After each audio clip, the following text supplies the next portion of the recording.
Okay, everybody, so welcome to the Aikido of Influence, the pull style. So today I am going to be spending the next hour with you, sharing with you some of my learnings and experiences around using this particular style of influence.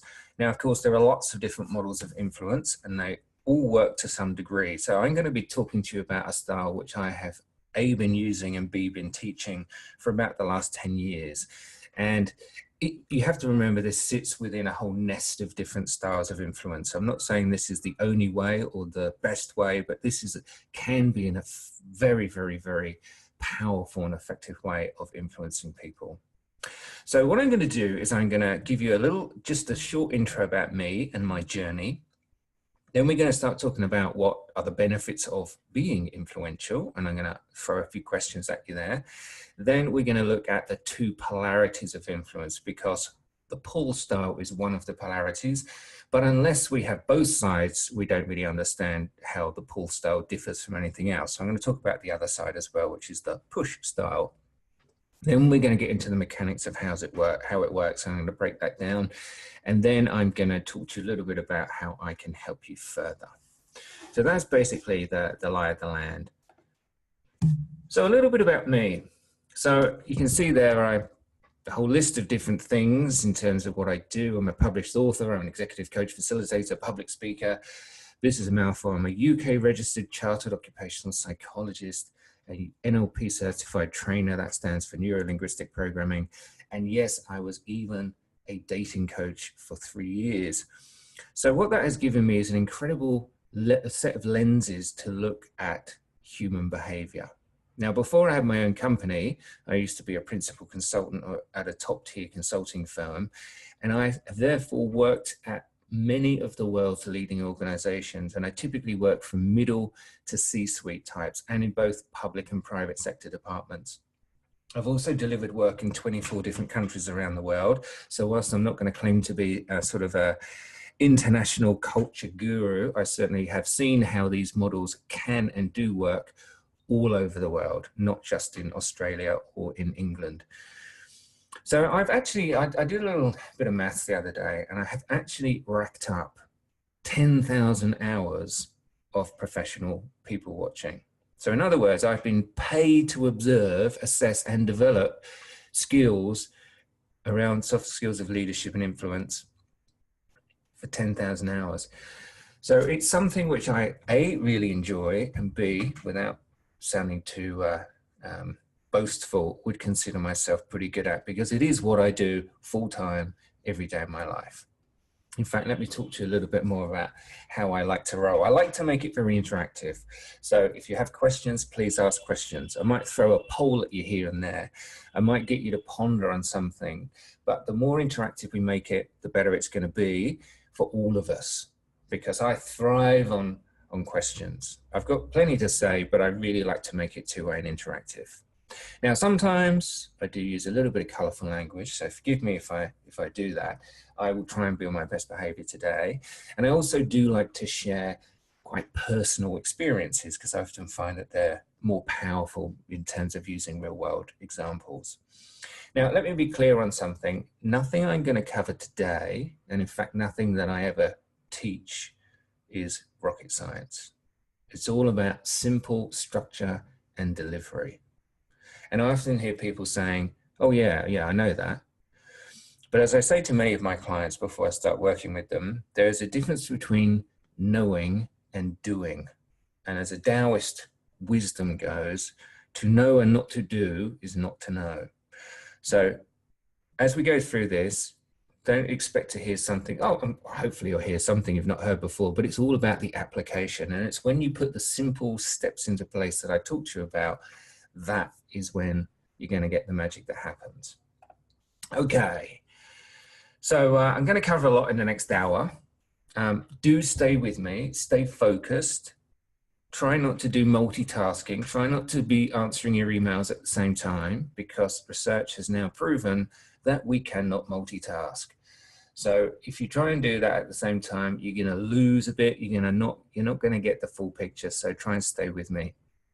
Now, at the end, I will also offer you the chance to book a free 15-minute conversation with me where we can explore your personal and career goals and make sure that you're going in the right direction. And if you stay all the way to the end and book a session, which we then have together, I will give you a free copy of the entire book, which is actually on sale on Amazon and has a retail value of $29.99. My next picture always makes me cringe a bit, but this is me when I was 19 years old. I know I look about 12, but I was painfully shy and very, very socially awkward. And that continued from a child all the way until my mid-20s. In fact, I was so shy, even as a teenager, and I'm not talking 13, I'm talking more like 18 and 19. I was so shy that I would not open the front door if someone knocked on the door and I didn't know who was behind the door. I'd sneak up to the side curtain and have a look through, and if it wasn't someone I recognized, I wouldn't open the door. Because what if it was a salesperson and they tried to sell me something and I couldn't resist? And if the phone rang at home, and this was well before the days of mobile phones and phones with caller ID, it was just a piece of plastic that used to ring. If it rang, I wouldn't answer it. Because what if it was someone I didn't know? What would I say to them? So this problem really did persist right up until my sort of mid-teens. And in terms of influencing, I would always wait to be asked rather than give my own opinion. I would defer to other people. I would assume that other people knew better than I did. I would put my own needs behind those of others. And if someone said no to something, then I'd just back off straight away. In fact, I was so bad, I wouldn't even return 40 goods to the shop I bought them from, just in case they made a scene and refused to give me the refund because I couldn't deal with the embarrassment. So in other words, I was a complete and utter pushover. So in my mid-20s, I embarked on a bit of a journey of self-discovery, and I wanted to understand more about myself, but also how do the people who are really good at being influential and kind of, I don't know, getting success with people, how do they do it? So I ended up becoming an outplacement consultant, which led me to be a chartered occupational psychologist, which led me to be an NLP trainer, which led me to be an executive coach. And as I said, I even did 3 years as a dating coach. And I've absolutely made it my life's purpose to find out all of the social life hacks I can in this space. And I haven't stopped yet. But my biggest takeaway was this: interpersonal and influential skills can be learned. You can systematize them and you can teach them. And there are a lot of universal truths around human behavior that if you follow them, you can absolutely unlock the secrets. So what I learned transformed me into the, dare I say, socially confident and influential person that I am today. And now I coach other people for a living. I get paid to help people grow and develop, and I absolutely love it. So I'm able to share all my learnings along the way, and I'm saying this because everything I'm going to talk to you about today is something I've used myself, and I know it works, and therefore I've taught others. And over the last 20 years, I've collected quite a rich, I guess, a rich collection of tools and techniques. And so when I wrote my book, Engage, I thought, how can I put them all together into one coherent model and process that would absolutely take someone from good to great when it comes to understanding, influencing, and connecting with people? So here is my Engage model, and this, I'll show you where we're going to be talking about today. So the first stage in it, I'll just go through this quite quickly, is entrance. This is all about the first 30 seconds. This is everything you do before you open your mouth. This is about your posture. This is about your eye contact. This is about your facial expression. It's about your looks. It's about your smile. It's about how you use your hands. It's everything that gives people that first impression. And once you do that, then you can move on to start building connections with people. I call this the network stage. So this is about how do you introduce yourself to people that you don't know? How do you go from small talk to big talk? How do you really go the distance in the conversation? And how do you disengage gracefully when it's time to move away and do something else? And once you can do those two things, then you can start getting into what we're doing today, which is all about guiding and influencing a conversation. This is about words, It's also about voice, and it's also about body language. It's a combination of three things that go together. And today we're going to cover just a small piece of this, which is going to be around the pull style. But if all you ever do is influence people to your own gains, it's going to be a fairly short win. So that's why I included the acknowledge stage. This is all about understanding how to really get inside somebody's head and see the world from their perspective. It's about an accelerated version of how to develop empathy. And once you can do all those four things, you're going to get into longer and deeper and more meaningful interactions. You're going to be invited to more events. You're going to be going to more networking functions and barbecues and business meetings. And Glow is all about how to go the distance. Glow is all about how to light up the room with your colorful storytelling, improvisation, and jokes, and be basically the person that everyone remembers for the right reasons. And once you can do all of that stuff, then you've gone full circle and you can stop being the doer and you can start being the leader of people. So the enlightened stage is about how to coach, mentor, and develop your team to greatness. So today we're going to be very much focusing on the network stage. And the network, I would say all of these are very applicable to most jobs where we have knowledge workers. I often work with clients of that kind. And there's a few myths that often I hear them talking, and I'm going to dispel some of these now. These might not all apply to you, but I want you to have a little think about whether or not some of them do. So one of the myths I often hear is, I'm not really a people person. Well, the thing is, you are part of the human race, and we've evolved to be pack animals. We need each other to survive. So really, you are a people person. You've just forgotten how to do it. The second one I hear is I don't need people to be a people person to succeed. Well, the fact is, again, yes, you do. Every time you interact with someone, you are being judged. Everything you say, everything you don't say is being judged. In fact, you cannot not communicate. Everything you do is communication. Even the raise of an eyebrow, as innocent as that may sound, could communicate everything. So we all need to be people in order to get on. And the last thing I often hear is, I'm too set in my ways to learn anything. I'm too old, or I've done this for too long, or it's not my natural personality. Well, that's just BS, because if your life depended on learning something new, you would. Humans are the most adaptive species on the planet, and we all have the power to learn and change our behavior. Good, so the sermon over. Let's get into the art of the pull style. So before we actually get into the mechanics of how it works, let's be frank and fearless. I'm going to ask you a series of questions, and I want you to, I've got about 4 here. I really, really want you to dig deep and answer these straight and honest with me, because if the more you're honest with me, the more I'll be able to tailor my material and help you. So I want to know what concerns you have around when it comes to influencing. So this is going to be different for each person. Question number 1 is, what do you wish you could be better at?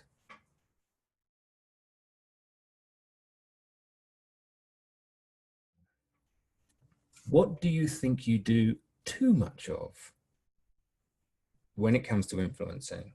This may give me a little bit of a clue as to which style you lean towards, whether you're more of a push or a pull person. That may not mean anything to you yet. So what do you think you do too much of?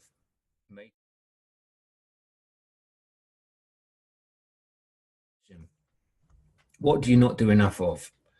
So by answering these questions, by the way, you're starting to coach yourself. So that's why I'm asking you these questions. So what if you did too much of something, what do you not do enough of?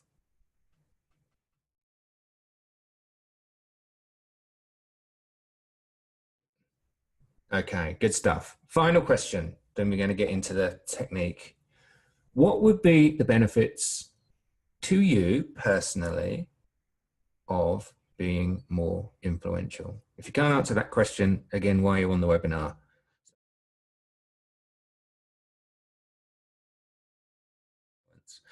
So let's talk a little bit about the polarities, because we have to define both sides before we can really define the pull style in a bit more clarity. So I'm going to describe the polar opposite ends at first. So the push style is all about asserting your perspective on the world. It's you have an agenda and you want people to follow that agenda. Now, this is a very directive response. It's normally delivered in a very short and firm way. This is not, though, to be confused with aggression. I'm not suggesting aggression is ever a good form of influence, but push is that kind of very solid, almost stoic, neutral, short sentences, definitive words, strong eye contact, very stable body language and posture, and it's absolute. The pull style, on the other hand, is the exact opposite. The pull style is a slower technique, but it's much more longer lasting and can be much more powerful. But it works on understanding what's important to the other person and leveraging it. So this isn't a quick, if you want a quick style, go for push, but it might not last as long. If you've got a bit more time to invest, and I'm not talking years here, I'm just talking in, literally sometimes minutes. If you've got a little bit more time, then you can invest in the pull style. Okay, so what we're going to do now is we're going to have a little look at some variants of the push style and the pull style, because I've told you about the hard push and I told you about the sort of the soft pull, they're the extremes. There's also some variations in terms of this. So a soft push style is actually when you would ask a few more, make a few more suggestive kind of comments, like, I might suggest we, or shall we, or it might be a good idea if we. That would be a soft push style. And then a hard pull style would be more of a challenging kind of interviewer approach. So when you would ask those tough questions like, well, what makes you think this will work? So how exactly are you hoping to achieve this? So these kind of questions you can use on a range. So all I'm trying to say is there's polarities, but there's also a little bit of that blurring between them. Now, what I want to do is I'm going to pop up a little bit of a poll here. And I know I haven't given you exactly the full verse and chapter on the two styles, but I want you to start having a think about which one do you naturally lean towards. Now, everyone does both, but we often do one more than the other. So I'm going to pop up a poll. You can only vote one way. I want to see how you go. Let's see whether we got a room of more natural pushers or more natural pullers. Which style would you lean towards?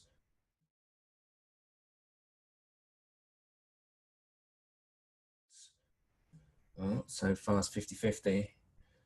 Now the pushers are overtaking.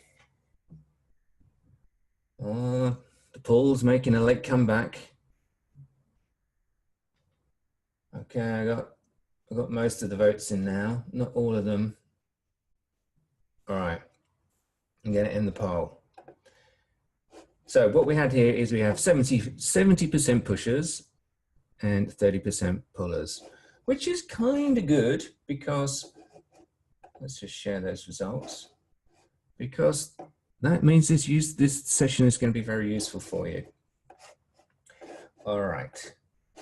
So let's get a little bit more into the mechanics. At the end of the day, if you want to get to A to B quicker, then you're going to use the push style. And what I really want you to take away from this webinar is there is no one style that's better than the other. Sometimes you're going to need to push and sometimes you're going to need to pull. They're tools which can achieve an outcome. But the most obvious kind of influence is when somebody tells another person what to do. Now, just so we don't, because what I don't want you to do is walk away with a feeling that the push style is bad and the pull style is good. Just so we are completely all on the same page, could you just type into the chat box, in what circumstances do you think the push style would be the most effective style to use?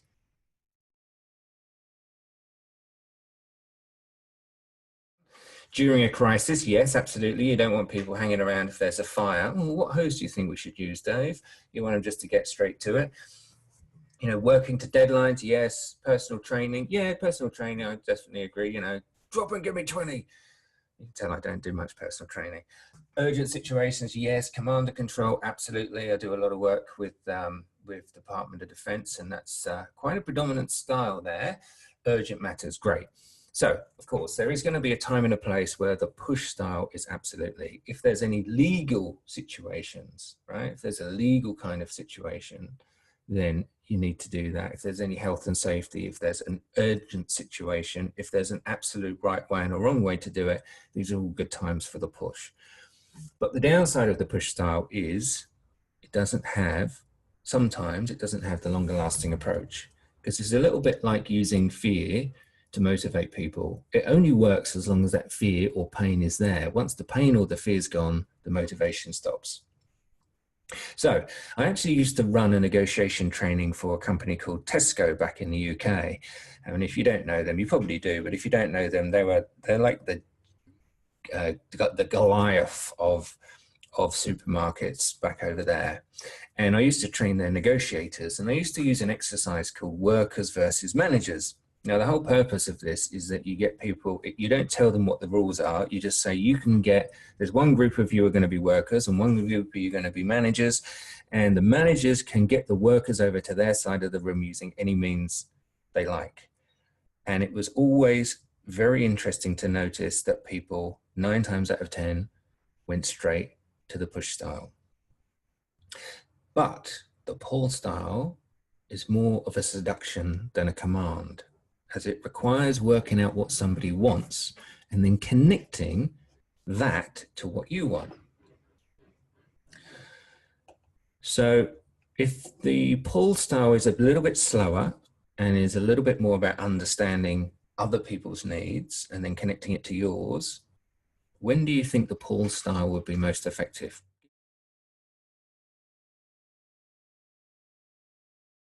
So Alex was ahead of the game here. He's already written pull for managing staff. Yes, that's a little bit open, but I agree with you, generally speaking, there in principle. Jeff's written courting. I don't know where to go with that answer. What other situations? Organizational restructures, absolutely. Really good change management processes use a lot of the pull style. There might be already have a plan, but it's about keeping that consultation open. When you know other people are skeptical and need to be convinced, yes, yes, yes. Motivating staff, yes, love that. Project-based work, I guess, yes, and I would imagine there'll be a fair bit of push in there as well, but I'm not going to say that that's wrong in any way. So yes, yes to that. All good stuff. All right, so the simple answer is teenage children, definitely. The simple answer is when is the pull style most effective? And I think, who hit the nail on the head? Catherine hit the nail on the head. It's whenever you face resistance. So unless there's absolute urgency or a safety issue or an emergency, the pull style is a really, really powerful process. Why? Because it's based on questions. And the unconscious mind loves questions. In fact, the unconscious mind cannot resist a question. If I make a statement towards you and you disagree with it, you can reject it. Even if I say something really nice, I say, oh, you look nice today. I've actually had this happen. I said to a client, oh, you look nice today. And she said, no, I don't. I just look like normal. And then she said, I thought that's a very strange way to react to a compliment. Nevertheless, she could reject it. As nice as it was, she could reject it. But you can't reject a question. A question is like planting a seed. It kind of pops in there. And even if you don't verbalize the answer, you have to process the question. So this is what we're going to talk about. So the next slide is a little bit more of the process of the pull style. And I've been teaching this, as I say, for about a decade. And I've kind of honed it down to 2 stages, 2 simple stages of the model. The first stage is what people often don't do very well. And that is park your own agenda and get curious.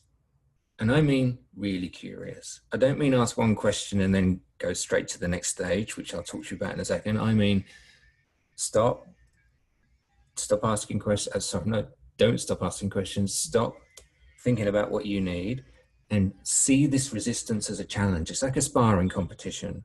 You have to ask as many open questions as you can, which you can see there on the right-hand side of the slide. And I'm talking a minimum of 5. And then it's about listening. It's about then asking another question. It's about summarizing and playing back what that person has said to you. Because often you assume something, and unless you play it back to someone and test it, you may have the wrong idea or a slightly wrong interpretation of it. That's stage 1. Most people I know actually suck at this stage. Now, to give, if you were thinking, oh, that's just simple questions, right? There's nothing technical about that. Actually, this is the art form. This is the real skill. It's about asking these questions. And if I was to give you almost like a 95% will work most of the 95% of the time type of questions, any questions that begin with what or how. What will give you content? How will give you process. That will give you 90% of what you need to find out from anyone, but be very cautious around using why questions. So I'm gonna ask you why. Just type in the chat box. Let's imagine you're facing resistance and you use a why question. What do you think that could result in? Type that into the chat box, please.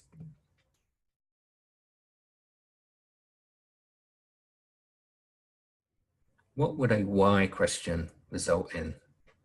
Seen as challenging, an emotional response, resistance, may indicate that you're doubting them, could imply judgment.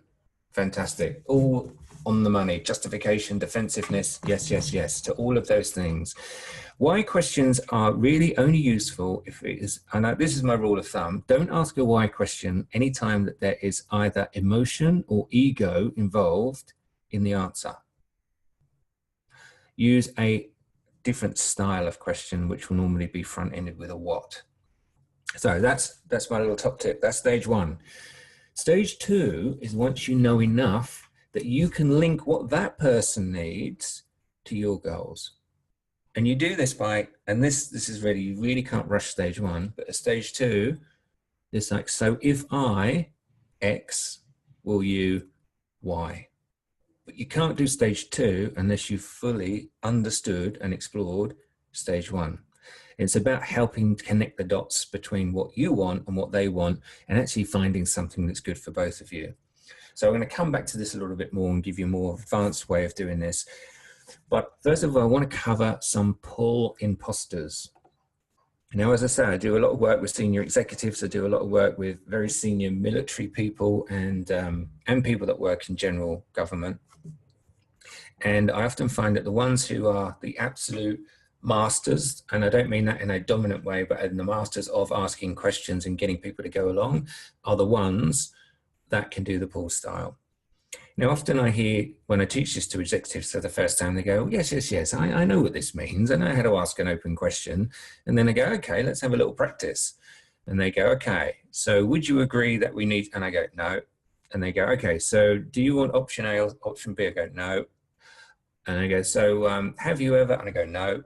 And it's almost, I almost find sometimes they think any question is a good question, but anything that starts with can, do, could, will, have is a closed question. So you must, unless you really need absolute clarity on a point, you got to throw these ones out for a while and just truly ask the open questions. So clarification questions are good occasionally, but open questions is really what it takes. But in order to truly, truly master the pull style, you need to use more than questions. So if you're kind of scratching your head thinking, what? It's all about the questions. Yes, that's a big part of it, but it's the full package. Remember I said at the beginning, it's about the words. So that's what we've covered, but it's also about the voice, and it's also about the physiology. The whole thing goes together. I call these like the supporting artists, but they are very, very powerful. So let's have a little think about just the voice for a second. Think about someone who's doing the pull style very well. So they're curious, they're trying to understand, they're teasing information out of somebody. You might imagine someone like Louis Theroux, for example, or if you're a little bit more of an old school person, then Michael Parkinson. I want you to write down in the chat box a couple of qualities that someone using this pull style of influence might actually use. So what would be the qualities of their voice?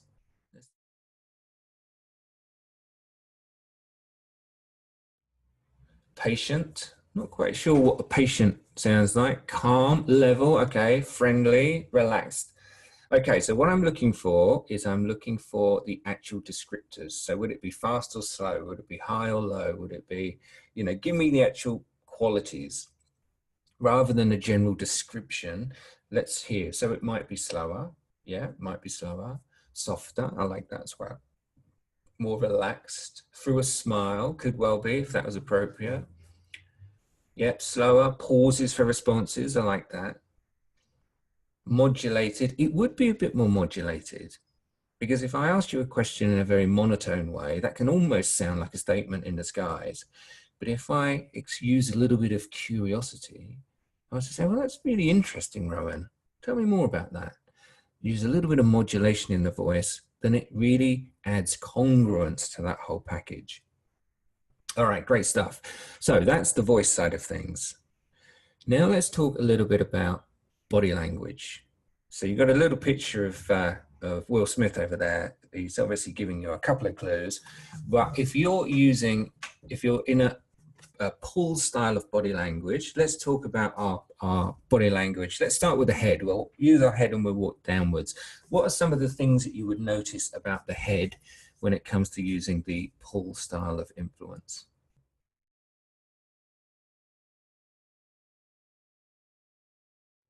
Open, tilted. I'm not sure how you have an open head, but tilted to one side, absolutely. Straight to the eye. Tilted to the side. Yep, tilted to the side. Open stance. Okay, we're getting down. Nodding. Yep, nodding. A little bit of smiling. A little bit of focusing on the questioner.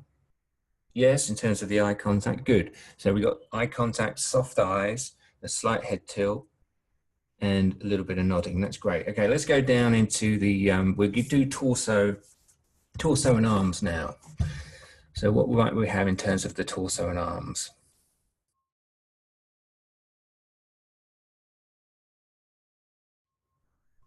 Focused on the questioner, open-limbed.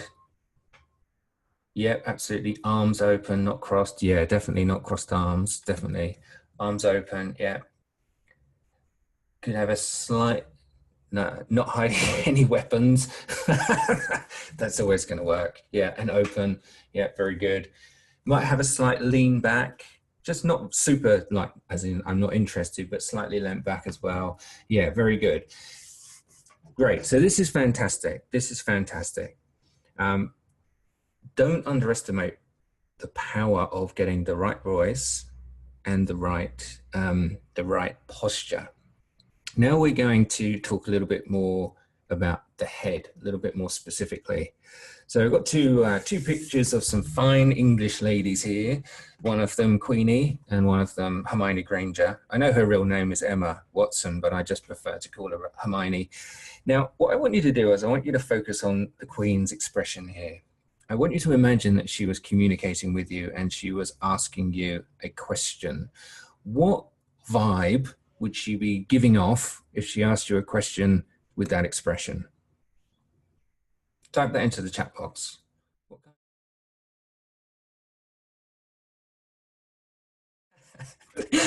Don't F with me. Stern judgment. Yes. We are not amused. Off with your head. Loving it. Loving it. Okay. Yeah. Not amused. That, you know, that's, if you have the wrong expression with the right question, you might as well have not asked the question because it's going to get people defensive. Now, let's have a look at Hermione Granger. And What about if she was asking you a question? What expression is that? What's kind of being communicated there in her expression?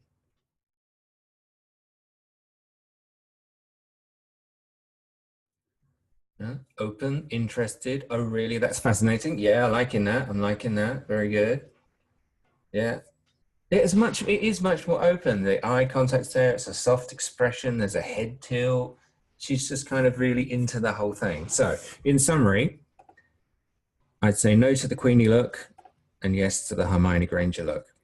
Now, let's get more specifically into the hands. Don't underestimate the power of your arms and hands in terms of communicating your body language. Now, on the left-hand side here, that kind of chopping motion, that I work in a lot of defense establishments, and this is commonly referred to as the Duntroon Army chop hand. So this is obviously a lot more aligned with a push style. You can imagine that kind of being chopped down and saying we need to go now, and that kind of chop coming down.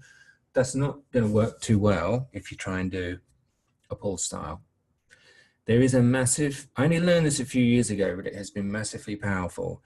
There is a massive difference between the impact you get when you have an open palm and a palm that's up and a palm that's down. If you ever want to use the push style and be more assertive, hand gesture should be palms down or horizontal, so like vertical, flat. If you want to communicate openness or an invitation to someone, it should be palms up. So what I want you to do right now is we're just going to do a little live demo, as it were. I can't see you, so I'm just going to have to trust you doing this.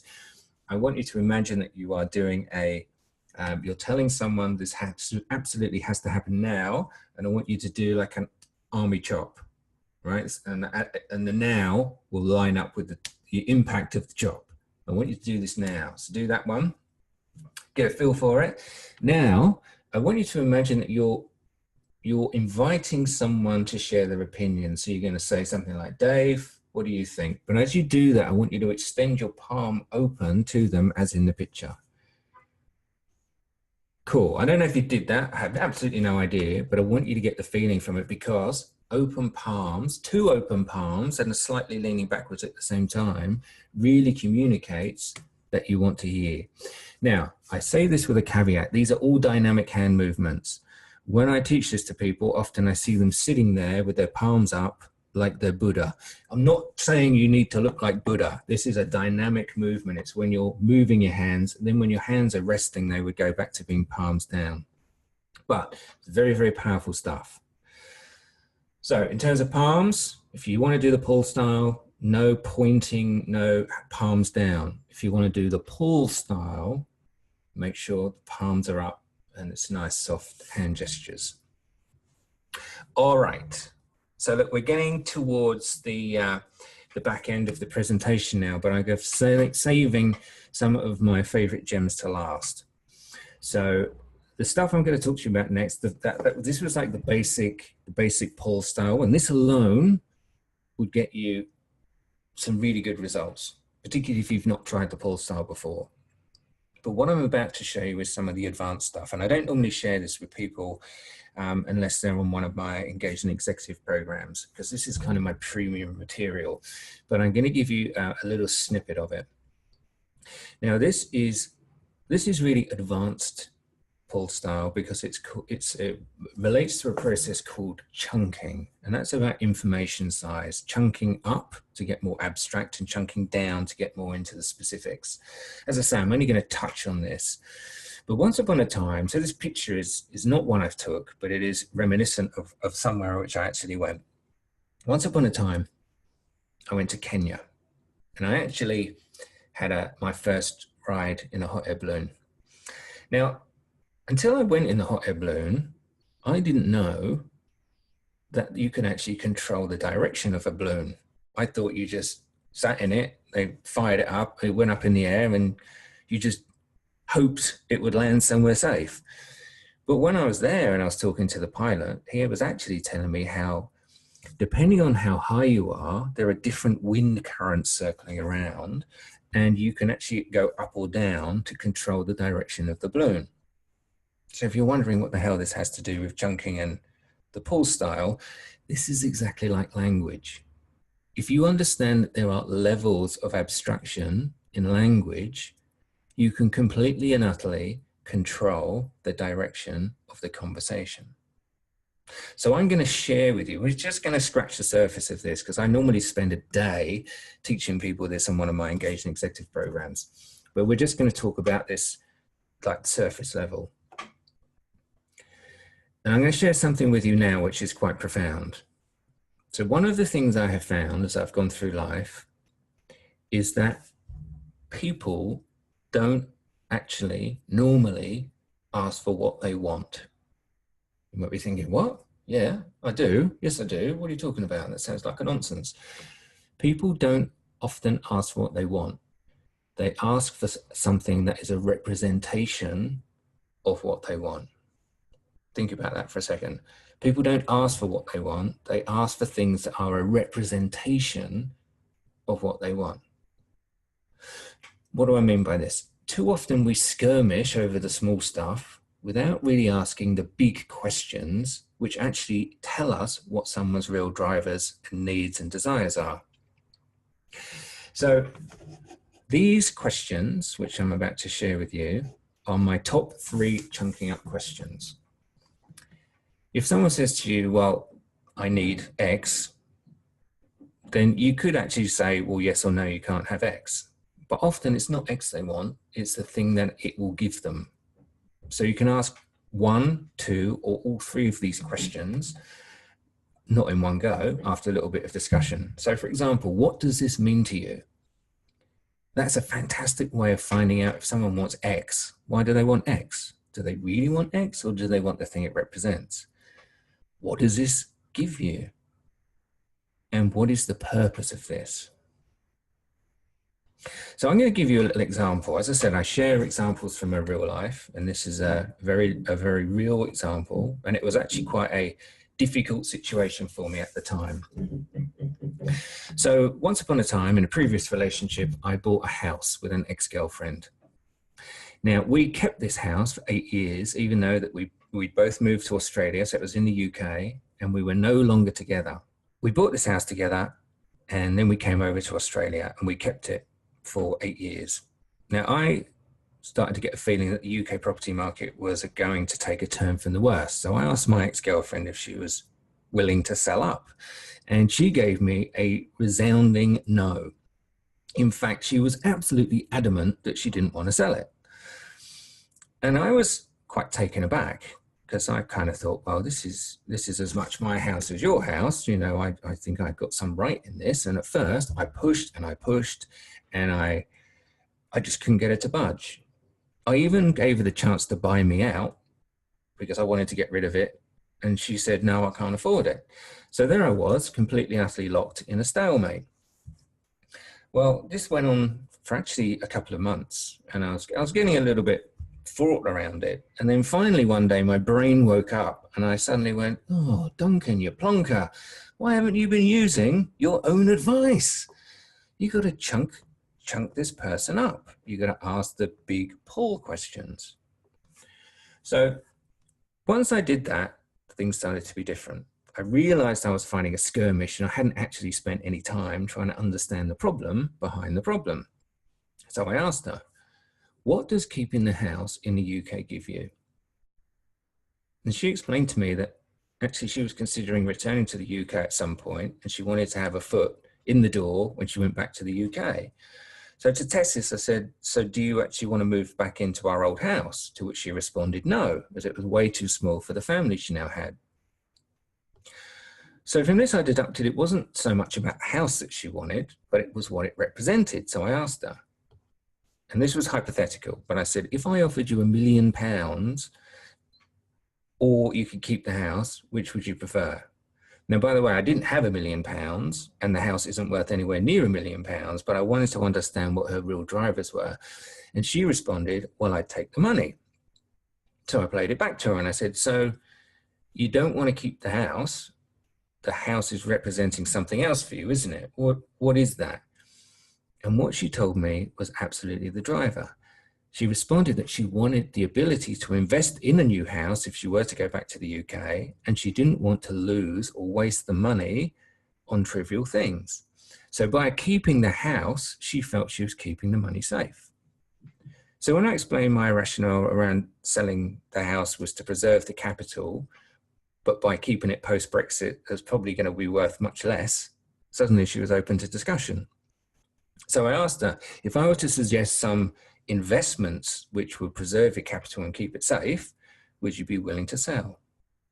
To which she responded, yes. So I hope that little example paints the picture that actually, if you want to influence people, finding out what their drivers are, finding out what their needs are, finding out what is actually important to them is the most powerful thing you can do. So I hope you found these tips useful, and stay tuned to the end for free chapters and my very special offer. But what I'd like to do right now is get a sense from you, because we've still got a little bit of time left, but what have you found? We've covered a whole bunch of tools and techniques. We've looked at open questions, we've looked at body language, we've looked at voice, we've looked at palm up, palm down, we've looked at chunking questions. What techniques have really resonated with you so far? So type that into the chat box. What's been your moment you've gone, oh wow, that was fantastic, or yeah, I'm going to use that, or oh yes, that's absolutely something which I could utilize.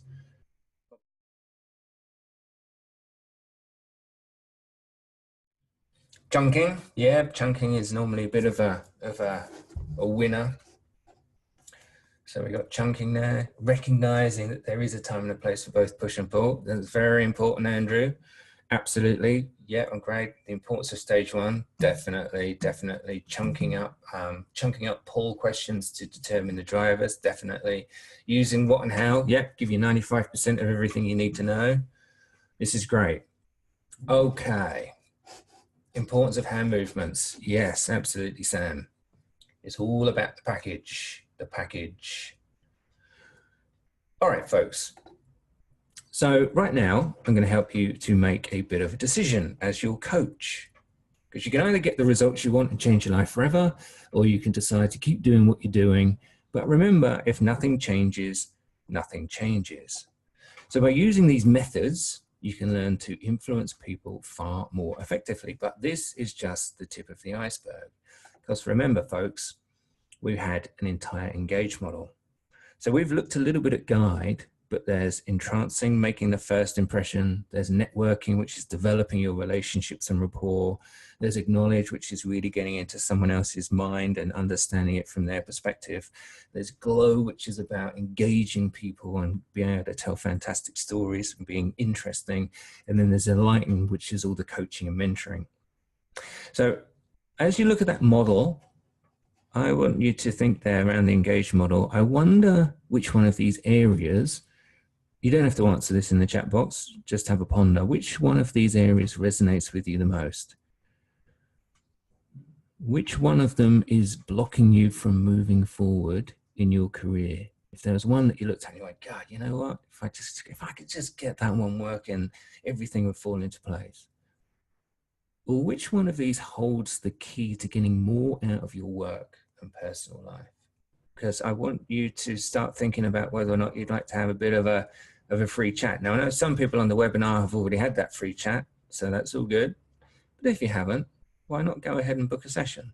Because at the end of the day, I'm not sure why you turned up today. Maybe it's because you want to get, maybe it's because you don't always get your way.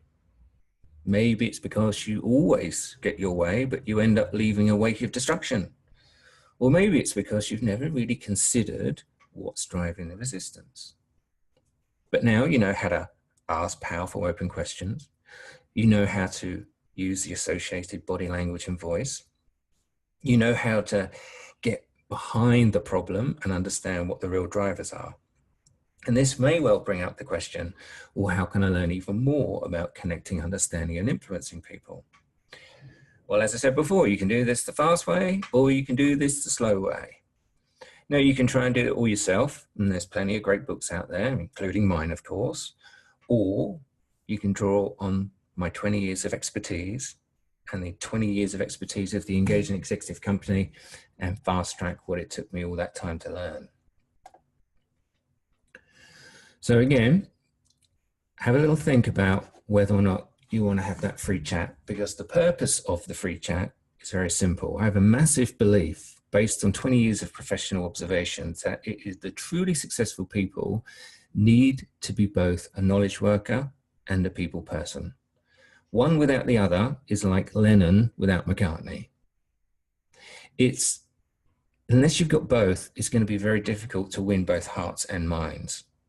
So the 15-minute fact find, which is effectively the 15-minute chat, is a way of helping you to crystallize exactly what's holding you back. It will be like a friendly interrogation, and I'll be asking you a whole bunch of questions of how that will give you real clarity around things like, what do you really want to get out of both your personal life and your career? I'll be asking you questions like, what is the current reality around this, which for some of you may be uncomfortable, but we need to do it. We need to kind of get through that. And finally, I'll be asking you, what is getting in the way of you achieving your goals and desires? Because it's not until we've identified these blockers that we can actually do anything about it. So we're right at the very end of the presentation now, but there's just a couple of things. I really would like to hear from anyone, providing you kind of fit this pattern of behaviors. I only really work with people who are willing to go outside their comfort zone. So if you're the sort of person that, doesn't really like much of a stretch, you like to keep doing what you're doing, then it's not worth us having that chat. I only like to work with people who can be open and honest about what's holding you back. So if you're going to put a nice veneer over it and pretend that everything's fine, there's no point us having that chat. I only work with doers, not thinkers. If you kind of go, yeah, I know that, but you don't ever do it, and if you did do it, you wouldn't be feeling the way you felt, then this chat isn't for you. So again, 15-minute chat. This is the last slide of the presentation. I only have 12 places a month because the rest of the time I'm busy running my Engaging Executive program. If you want to get a free copy of my book, Engage, that's only available if you book in a chat today.